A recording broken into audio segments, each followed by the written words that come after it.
zipo kazi nyingi za kufanya.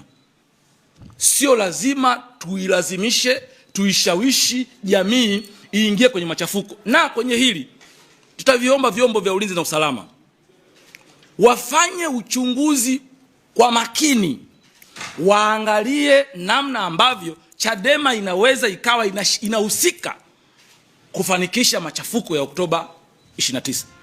Narudia, vyombo vya ulinzi na usalama vimewachekea sana Chadema. Wafanye uchunguzi, wakaangalie kwa namna gani Chadema wanahusika moja kwa moja kwa vurugu za tarehe 29 Oktoba, kwa sababu mahusiano yao na baadhi ya taasisi za ndani na nje zinafanana kwenye lugha. Kwa mfano, wanasema wananchi wapeni watu wazike miili yao. Wapeni watu wazike miili yao. Ni nani ameomba mwili wake akanyimwa? Yani Heche anapata wapi kusema wapewe watu wakazika wapendwa wao? Ni mpendwa nani? Ni mtu gani hapa Tanzania? Sisi wanahabari. Amekuja kwenye newsroom anasema ndugu yake amekufa kwenye Oktoba 29, wameomba mwili wa kwenda kuzika wamenyimwa. Yupo? Sasa unapata wapi habari ya kusema watu wakazike?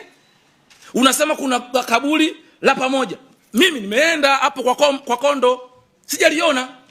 Lakini sasa taarifa hiyo wanasema Heche, taarifa hiyo wanasema mwandishi mmoja wa nje, taarifa hiyo wanasema mwanaharakati anayecontrol Chadema kutokea Nairobi, taarifa hiyo vinasema vikundi vyao. Halafu na sisi huku tunawaamini. Mimi na mchallenge Heche na nawachallenge watu wengine, ni nani ambaye ameomba mwili? Au ni nani ametoka hadharani akasema ndugu yake hajamzika? Sasa wanazitoa wapi?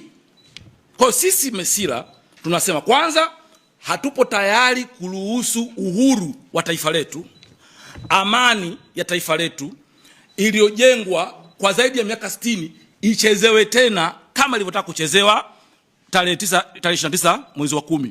Lakini tunawachallenge viongozi wa upinzani hasa Chadema, wajiangalie kama wanavyofikiri sawa sawa.